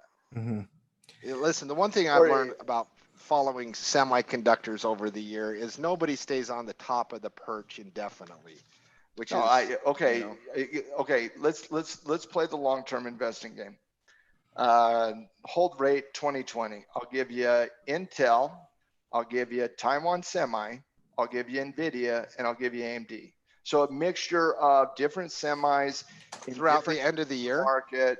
No. By 2030. 10-year holding period. Oh, I'm absolutely going to take Intel in this game. And Intel would be the fourth one I would take. I think they're going to constantly lose market share in this space for the next 10 years. Mark, Listen, would you take Intel over a Verizon, AT&T, and a dividend? I think you're taking Oh, hell IBM no. over Microsoft. I honestly believe that. I honestly think you're going back to 2010 saying, I'm going to take IBM over Microsoft. Mm-hmm. No, I don't think it's, dude, semiconductors are really, I mean, it is funny how purchase change quickly in the semiconductor space. I know, What looks shiny today is going to be a different shiny 5 years from now. It's been a while since Intel's been shiny at all. So listen, you get safety and security in Intel. I get high valuations with a lot. Taiwan Semiconductors, I would have to look into the numbers. They might be actually my first choice. Yeah, but for you though, Mark, that feels kind of like an apples and oranges type analysis though, because there's so different kinds of companies. I mean, Taiwan is the most fundamentally sound, in my personal opinion, in the whole space. Taiwan's just an amazing company, and they have an amazing space, and they have because Taiwan doesn't make I mean, they literally make the chips, right? They're a foundry company, so it's not like they're competing in the end market like the other companies are, and you know, they just have such a massive hold on the space and long-term deals and long-term relationships. I mean, you know, Taiwan's a great company. It just really is. But with the Intel, back on just one last thing on that, because in my opinion, and one of the reasons why the headlines scream Mark is because you've got a depressed company that's a blue chip, big name that pays a dividend. It's got a multi-year support. But Mark, there's a lot of dividend paying companies like AT&T, Verizon, the other ones that you'd probably prefer. Is that correct? Oh yeah, no, absolutely. Like, I don't mess around with semiconductors outside trading very often. Like, you know, if I'm going dividend, if I'm going stability, Verizon, Altria, Prudential at lower prices if it gets there, Southern Company, which is down today. Like, there's a lot of other places that I'd feel much better about. But that wasn't the question, was it? So Matt, the headline is not. I'll maintain my philosophy. I believe Intel is entering in the IBM stage of doing absolutely nothing and being one of the most boring companies. And, you know, people will, capture dividend, maybe be able to get, 1.2% average on a cash flow. I just think I honestly think it's an IBM versus Apple and Microsoft argument. Well, but here's the thing also in my analysis is that I believe that this bubble is going to pop and it is going to be a massive correction, of real serious consequence. Yeah, dude, but when they get beat up like that, they don't fall as far. They don't fall as far. So I would have to go look at Intel and what Intel did in comparison in 08 and 09 and 2000 comparison to the other semiconductors, but I'm willing to bet it was slightly less than the other semiconductors since they are more conservative. But I guess it's just a different beast. Are you looking for growth or you're looking for a little bit of safety? I think they both have similar risks to the downside. In 2008, Intel went from 28 down to 12. Yeah, they got slaughtered. Yeah, just like a lot of companies. The other semis got beat up even harder. Oh yeah, no, I mean they got demolished. Some of the high flying. I'm willing to bet the other semis got beat up a little harder than Intel. I think Mark's right on that. I'm gonna have to think about the IBM. It's not a company that you don't want to be anywhere near semiconductors, really, if you think that there is an economic downturn, because semiconductors get obliterated in that environment. So. All right, Intel, obviously one of those big names, and it's interesting how those headlines do work, Matt. That accelerated share buyback program. They put in the word accelerated to make everybody like, oh my goodness, they're going to be just doing this. No, it's like literally read the actual article. Yeah. Next one here, Matt. American Airlines. I think you had brought up they're suspending some flights, I believe, more distress in the travel industry, and actually makes me think about the Airbnb announcement here today as well. Matt, AAL, I mean, this is par for the course with airlines recently. We did see one for the first time in a long time, maybe a positive story out of an airline yesterday with Southwest Airlines saying they don't need the government loan. If they need money, they can secure better financing on better terms. I thought that was noteworthy. But AAL suspending flights. I mean, we're going to see more of this in travel, don't you think? Oh, yeah. I mean, I saw the news headline today, T, and it didn't move the needle for me. It's like, yeah, that's kind of what is going to be expected, right? They're removing 15 services to 15 smaller regions. And so we're not saying, Americans not saying, okay, we're going to cut flights from, from what's an American hub, Dallas to one of the New York hubs. We're not going to do that. we're going to cut it from Dallas to some regional airport in Oklahoma, for example, that they're just not seeing tremendous demand on those things. So this isn't like American Airlines cutting things where they're seeing demand. This is American Airlines cutting things where they're seeing no demand. And so I really didn't take the news headline as negative or positive. It really was one of those moments where I was like, yeah, that's kind of par for the course right now. The only question I have on an American is the same question I have on a lot of distressed areas. Is anybody interested in looking at these distressed areas that are setting in some support levels right now with higher lows? From a trading perspective, some of the charts grabbed my attention, and I did even see some of them developing last week as well. I mean, there was a couple, Matt, that even as I was running some scanning today, kind of grabbed my attention, including some of the restaurant type stocks and all that kind of stuff. Airlines, though, I got to tell you, I mean, the whole travel space, it just, for me, it's a stay away. I just am a stay away on the Boeings and the Deltas and the Americans and, you know, the Travelocities and whatever it is. I mean, anything connected to travel, totally I'm kind of staying away. So, and I agree. I don't disagree. But unlike the blowout top we had with the economy reopening theme in May, this one's more of a standard reversal, higher high, higher low. Technically, I think you gotta like this one a little bit more than some of that aggressive scenarios we saw in May. So I wouldn't fault anybody for looking at taking a stab in these areas of the market as long as they hold support levels. Yeah, I would probably take like a Cheesecake Factory first, though, if I'm playing these. And I know that a lot of traders I'm could not play saying the airline specifically. I'm saying in the distressed areas of the market because they're all kind of looking fairly similar here. Higher highs, higher lows, does support hold. You know, like Cheesecake Factory, for example. I actually like the technical condition on American more than I like the technical condition on Cheesecake because you don't have a massive higher high here. You got slowing momentum in the chart, but you know, this is a reflection of distress. I mean, you could look at, say, get into with an entry above the 90 MA at 2606, put a stop loss underneath 25, you know, maybe get the price appreciation into 28 by the 200-day moving average at 2950. You can map out some pretty decent little swing trades in this area of the market right now. Yeah, I agree. Mark, what area of distressed are you most interested? Because these are the kinds of zones you pay attention to. So I've developed a naked put thing I do on these companies. It's a trading thing unique only to these. So that's how I play them. It's a rotating naked put thing. It's unique to this situation that will probably never be applicable again in the entire existence of my life. So you might not get the volatility on it to get what you need. The way you and like you are getting it now. By the way, while we're on the airline thing, though, I mean, the announcement on Airbnb going public, obviously a travel dependent company, people need to go out and do that kind of thing. Matt, when is their IPO coming out? I think it's within a couple months. They filed for the IPO. It's probably going to be in 2020. They had done IPO paperwork in the past and they pulled the plug. Some of that was due to pandemic and whatnot. And their private valuation last year was right around $35 to $36 billion. Their equity private valuation this year post-pandemic is right around $18 billion. The IPO is obviously going to be something that everybody talks about in the financial news media, and you know, rightly so. Airbnb is a very, very, very popular company, and you know, they're a widely followed company, and so it's going to be something that is a big time IPO, and everybody's going to be talking about it.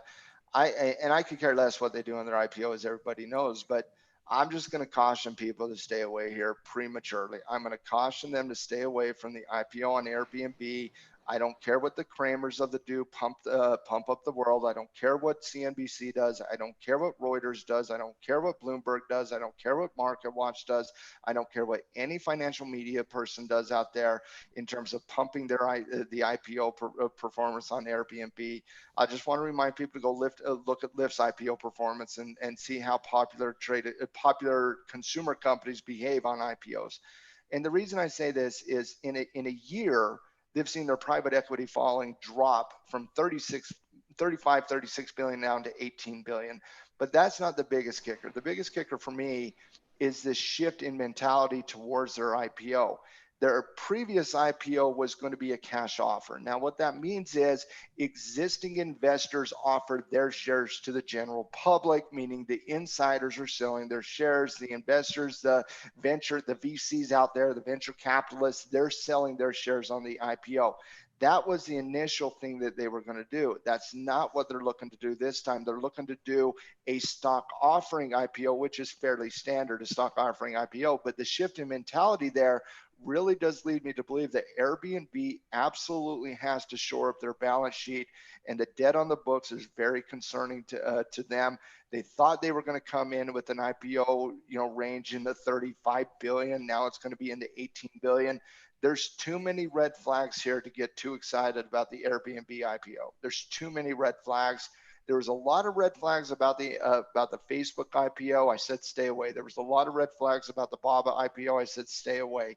And there's red flags. There was red flags about the Lyft IPO. And what did I say when the Lyft IPO? I said stay away. Okay. I'm saying the same thing with Airbnb. There's a lot of red flags, in my opinion, here, from a reduction in their expectation to the shift in how they're going to handle the IPO. They need cash on hand. I think that's concerning. I don't think we should give them the cash on hand. If they prove out their business model and if they prove out the market performance, we're going to have wonderful, wonderful, wonderful trading opportunities and investment opportunities later on, as we see how Wall Street embraces a company like Airbnb than trying to make that quick buck on the IPO.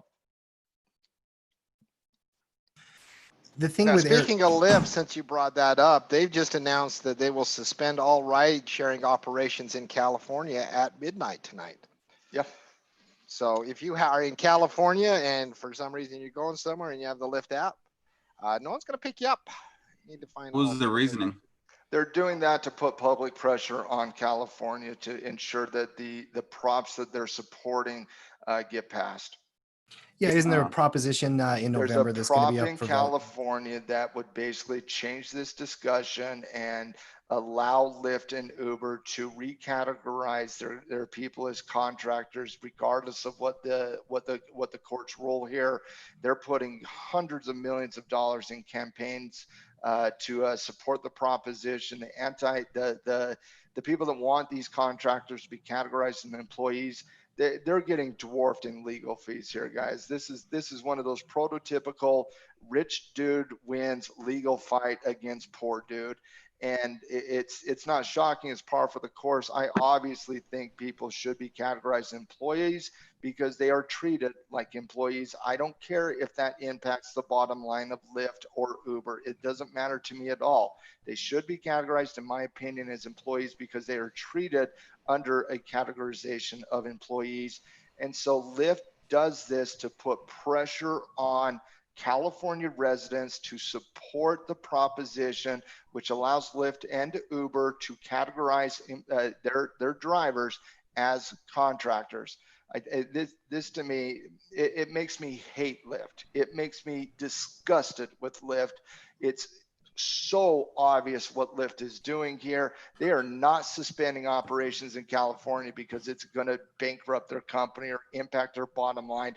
That is the biggest bullshit I've heard from in this scenario. Lyft and Uber can simply shift the way they can pass on the cost to the consumer the same way every other company has done for many, many years. They're suspending it to put pressure on the California people to support the proposition. I think it's nonsense. I think it's corporate malfeasance, and I can't stand this, and it should be called out for the way it should be called out. It makes me utterly hate this company to the point of never liking them ever again. The political maneuvering obviously is very disconcerting. There's no question about it. I also did see what Steven's talking about here in the chat. They're talking also about going to a franchising kind of licensing model as well. I don't know if that's just blustering and chest puffing and all kinds of stuff. I mean, isn't that what the cabs did forever? You got to buy a license to have a cab in New York City or something. I mean, is that really the model they're going to go to in California? It doesn't make any sense to me. Everybody needs to get paid. Everybody needs to get paid. Yeah. pretty bearish on the chart. I don't see anything interesting from that perspective. I don't know what Uber's looking like today, but for me, these guys are kind of a stay away in the short term and whatnot. Mark, any take? If you support Lyft doing what Lyft is doing right now, which is obvious, just putting pressure on people to make a decision, fine. You also support the central bank. Mm-hmm. That's fine. Mm-hmm. Any other companies you guys had in the news here today? That was pretty much the headlines I had, the companies I wanted to talk about. Marky, any ones on your radar you wanted to hit up on? Xerox. We forgot the Carl Icahn news on Xerox. Carl Icahn, famous investor, Carl Icahn, and Icon's in the realm of, okay, if he does something, it has a market response, right? Sure. Soros, Buffett, Tepper, Icahn, there's 10 to 20 hedge fund guys that they do something, everybody focus. Carl Icahn is certainly one of those, price famous investors out there. He upped his stake in Xerox to 12.8%, 12.82% of the company. Obviously, Xerox having a pretty decent day in response to this. But even before that, guys, Xerox in this neutral trend between really kind of 15 and 20 over the course of since the pandemic, hasn't participated in the distressed areas, but it's really held those support levels, those resistance levels between 15 and 20. Do you guys got any interest here in bottom feeding here? Yeah, I have. In fact, I'm beating myself up because I was looking on because I love support levels that are tested multiple times over multiple time periods.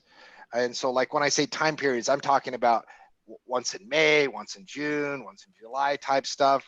And and Xerox came down, nice thing. Listen, a little bit of a value company here. I digged into the numbers and I was like, it's not the worst play you're going to make, right? It's not the worst play you're going to make. So I definitely am considering Xerox because, like, once again, is Xerox going to go to $180? No, but man, there's worse places to be boring.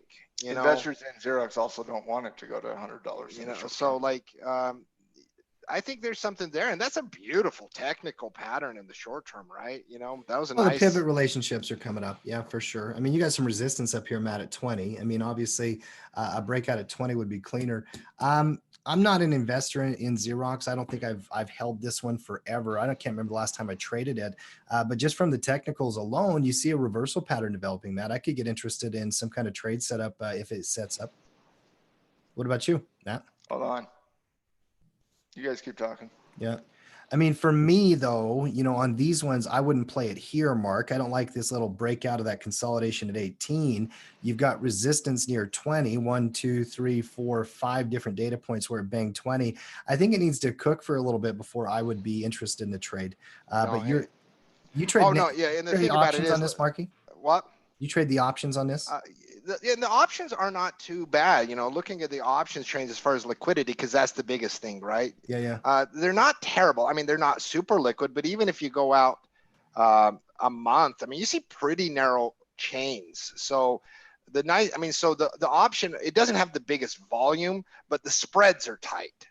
The spreads are relatively tight. So no, and so like if you get like a sell-off on Xerox for a day because the whole market comes down and you start to get some premiums at $15, I'm really, really interested. So cheap little play. I could see it. It would need to cook a little bit for me. Resistance at 20. Yeah, I'm ready to have a take. I was just responding to some of the chat there. But I could see some. I wouldn't want to pick it up if I was Mark, value investor, and I'm looking at Xerox, and you say, "Well, I want to pick it up at 14." I'm like, "No, you don't. I mean, 14 would be a violation of support." But picking it up at 15 with some very, very clear historical areas of support at 15, I certainly understand that 100%. I mean, picking it up at 15, cash flowing, with cover calls and whatnot, totally understand that. I think the stronger signal for price appreciation would be the breakout of 20, though. I think the traders looking for the momentum play above 20 and the investors looking for a bounce at 15. I think it's a fairly simple analysis that both of them can be accurate. Mm-hmm. Yep, I'm with you. Guys, any other companies you had on the news radar in terms of that? I had some charts that grabbed my attention, but any other news items, Marky, that you wanted to hit? No, I mean, other than I just reading an article from Morgan Stanley talking about how ridiculously low the volume in this market is right now. And before I forget, tomorrow's monthly option expiration. Hey, lots of margin coming to you, right? And option expirations days. I mean, in a low volume option expiration market, I mean, funky stuff can happen, right? So just be aware of that tomorrow. Yeah. And that is the monthly expiration for the August contracts. And obviously naked put traders, cash flow traders, let them expire, free up some cash on that. Couple of charts, Matt. It's always a well, not always, but hopefully it's always a celebration day, right? Yeah, for sure. Take a look at Zoom real quick. I just one chart I wanted to get Mark's take on. I mean, this thing looked like it was developing bearish. It completely spun around and went to the upside. It's almost now breaking out. We went from a breakdown to a breakout. And Matty, ZM, if you can. Yep. No, because there's no resistance, right? And so like when something starts to pick up momentum, whether it's copper or Apple or NVIDIA or Tesla or Zoom, once that intraday momentum starts, and whoever was, they give up quick, right? No, they give up quick, and then it piles on, and algos and day traders and swing traders and everybody just lift it high. I mean, that's the market in 2020. That is the market in 2020. It's why shorting is so extremely difficult. Dude, it's just impressive. I mean, that was bearish, flat out bearish on a breakdown. Flat out technically bearish. Technically bearish. And then it just spun right around, and now we're breaking out on the other side of it. I did love, you guys brought it up earlier, that square chart, just an impressive run on the report over the weekend. I think NVIDIA is definitely tradable above 500. And then even like a Murphy Oil. I mean, some of the oil companies I'm interested in on reversals as well. I'm seeing some stuff across the board there. Let's get some final thoughts here, guys. Mark, you first. I know we've got Cash Flow Club tonight. We've got, the recording from last night's Naked Put webinar. If you've not seen that yet, guys, I would definitely go back and watch that. It was fantastic. I watched it this morning. Coach Tyler did a wonderful job like he always does. It's on the hero position, I believe, Cody, on our YouTube page. Is that right? Got it up there on the top. That's great. So definitely go back and watch that. I know for me this afternoon, I'm going to be reading Mark's long form newsletter. Mark, I'm not just telling you this. I love the way you write. The first paragraph grabbed my attention. It made me want to read it. I'm going to sit down and read the whole thing, give you guys some feedback, and we'll get that up on the site. Maddie, final thoughts from you. I think y'all should read the first paragraph to get people excited to go read. Just don't talk about it. Mark, give us the reading in your best audio book reading. I want to hear the best audio book. Put me on the spot. All right, give me a sec. Okay, all right. Let me pull up the article. I'm going to love this. Hold on. Get your popcorn ready. I'm not joking. This is going to be great. Mark, do you have don't set that standard. Don't set the standard. I hope so. All right. I put him on the spot. I put a high bar here. That is true. That is true. It's late on a Saturday night. My kids are at their mother's, and I have poured a cold glass of my favorite adult beverage. I feel alone and isolated with what I am about to do. And I wish I could ask a friend over for moral support. However, what I am going to engage in is simply too shameful to do in the presence of others. There are societal norms after all, and I'm about to go on a multi-hour binge which would make me a social pariah in almost every reputable circle of decent people. I cannot help it though. The urge is too strong. I must dive deep into the world of bear and doom porn. Now everybody's going to read the article in that voice. I love it. That was actually really good, Mark. I'm telling you, the writing on his thing. I'm feeling like a little kid want to pull a seat up, as Dad's reading the story. Like, what's going on here? Is everything okay? You got to read the first sentence of the next paragraph, Mark. Oh, let me find that. Yes, I feel the finger pointing and shouts of unclean in my direction as I write.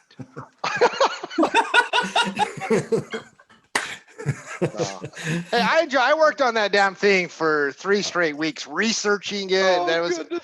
You might break a record for newsletters being read like that. I enjoy writing it. So. I'm telling you, We got to get a voiceover, have Mark read the entire newsletter with some sultry music playing in the background. You know, I mean, the way Make a people could special interpret pod what of Mark just the- said the- is so funny. Make a special podcast, the audio version of the newsletter. The audio version is a cool idea. Get Mark to read the It's newsletter. guys, Mark, the community is calling for it. I had a feeling this would happen. And I knew the only way to get it done was to put public pressure from the community, because if I'm the one who said, Mark, I need an audio version of this, Mark will be like, no. But if the community calls for it, if the community puts pressure on Mark to get us an audio version overlaid with some sultry music, we're going to get it done. So Team Tackle, come on, let Mark know in the chat how much you would get excited to have the audio version of Mark's newsletter read. Mark, it's got to happen. Keeping the Gotta tone. happen. No, it's got to be in that. It was like that soulful deep late night AM DJ voice. He was in the zone there. That's what you thought. Okay. Here, I'll read bearish argument number 2. Oh, the rookie numbers. Here's bearish argument number 2. No fundamental conviction. Davey Day Trader loves to pound into the heads of his mass following that stocks only go up. But none of his legion of followers have a deep and unwavering conviction on the matter. Sure, they might believe on a 5 or 10-year horizon that is the case, but it is unlikely few or any are thinking from a long-term perspective. Like, I can't do that for 4 hours, man. Come on. Listen, I'm telling you. The only way we get an audio version done, because I can't just tell Mark to do it. He'll just tell me no. So the only way to get this done, public pressure, let us know, hit him up at Team at Tackle Trading, hit him up, put pressure on him, Team at Tackle. Let's get the audio version out there, because just solely for my own enjoyment, I need it. I need it. I need it. I need it. Yeah, a bunch of sick and I'm with Mark. Mark, have you done this before? Like you got a nice little It'd be good at voiceover. Listen, I only break out that voice when I'm speaking to a woman for the first time after. And by the way, Mark will not respond to criticism in email. You have to hit him up with, Mark, this will make my day. I've had a bad day. I've had a bad week. I had, my doctor gave me some bad information and I got cancer. Make it up. I don't care. Put some pressure on him. Just go to his sympathies. Let's get it up. Let's get it on. Darnell says he'll pay for a month of match for you, Mark. He'll re-up your membership into Tinder, buddy. He'll swipe right. First of all, I'm a reputable. I don't use Tinder. I use other dating apps. Thank you very much. So I don't know how any of it works. Aren't they all owned by Match though? Listen, but it's all about them. Listen. That is the line I use also when I'm meeting someone on another app. Listen, I meet you here. I don't like Tinder because, I'm looking for something real and significant. Yeah, and on his phone he has Tinder. Oh, it's too funny. It's too funny. I'm enjoying the first, couple pages I've read, Mark. I know everybody out there now, the way they've been teased properly, they're going to love it. We'll get that up there on the site. I'm going to read that newsletter today because I haven't read it yet before it gets posted. And the only thing, I'm going to read it in that. I want to read it in the voice. Yeah. I'm going to read it in that voice. Well, that is going to be in your head no matter what voice you read it in. That's fantastic. Oh, it is excellent. That's fantastic. All right. Let's start wrapping this one up here, Maddie. Any final thoughts for the team out there? Obviously we'll get the newsletter out there. We got Cash Flow Club tonight. Markets are kind of what they are right now. Overall, last 10 trading days, ever since we got through earnings season, just been really, really kind of boring, honestly, and I've really been enjoying it. But it's kind of like we say when we're analyzing individual stocks, the more this cooks, the better it's going to be when it breaks. Mm-hmm. And so yeah, we all want that, just price appreciation. We all do. But I love the consolidation here, and it sets up that break of 2,400 really, really clear. And if we don't get it, we don't get it. So what? But the more it cooks, the better it's going to be for me. Yeah. And my only last thought is, if you're out there and you're watching this right now and you're a pro member, we appreciate you as always. #Team Tackle. And if you're not yet a pro member, Mark, our community is incredible. There's no doubt about it. Explain the 15-day trial and what they get with it, Mark, if you can. If you don't have a 15-day free trial, what you can do is go to tackletrading.com and sign up for a trial today. Our automated system will deliver you your username and password, and you'll have access to all of the pro content, including the famous scouting reports, where a team of coaches bird dog some of the best picks in the market so you don't have to. So what are you waiting for? Sign up for Tackle Trading today. It wasn't as sultry as the other one. Listen, That was I was going fantastic. impromptu, man. I loved it. I loved it. I loved it. But the other one had a little bit of, you know, a little sexy in there, I think. Oh, so funny. Oh no, he was reading that like he was reading from Penthouse Forums. Excellent, excellent, excellent. Come and join us in our pro community if you've not done it yet. Frank, I got to do this one. Dear Penthouse, I found myself in a parking lot with 3 Russians on a Saturday night. You won't believe what happened next. I don't want this one to continue next.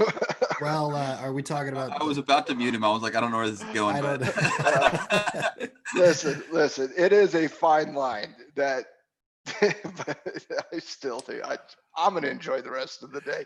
Everything I do the rest of the day is going to be in Mark's sultry voice reading his newsletter. But, every single thing. And to be all serious though, like, you know, the bearish arguments out there, and there are some really good ones, some better than others, but it just opens your mind as you smash the buy button and trade to the upside, which you should do right now because the technicals scream it, that there are some real underlying problems in our economy right now. And all it takes is a little bit of wind blowing in one direction that could trigger this stuff. And I think what it does for me after writing it, after researching it, is just this huge reminder to be responsible in your bullish trading right now. Just be responsible in it. Don't let greed take over, because it can snap you like that. So reasonable analysis, but I can't stop thinking about the voice. So that's all that. My day's done. I'm going to read I'm going to read the done. whole thing. I've enjoyed it so far. Is grabbing my attention. We will get this up on the site in the next, I got a 24 couple hours at business least. conversations later today, and the whole time they're talking, I'm just going to be listening to that in Mark's voice. Like, just use the voice. Try the voice, Matt. I mean, just embrace it. Maybe we all just start, I don't know, emulating Mark here. I'm not sure. No. A society can't handle like more than one Mark. See, now I can get Mark back to is what I enough. really want to do, and do my Big Red Candle song in Hillbilly Hank, which I haven't had time to work on in the last Well, week we and a haven't had half. any big red candles, Marky. You know, so we need some. I want to have the big red candle. I want to have it ready. The next time we have a big red candle, I want to have it ready so I can break it out. Yeah. So. All right, let's wrap this one here today, guys. Frank will be with us tomorrow, like he always is on Fridays. We always have a lot of fun on those shows.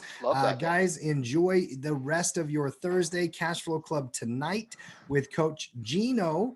Other than that, guys, we'll see everybody on the other side tomorrow. Later, Team Tackle. Love you guys. Okay.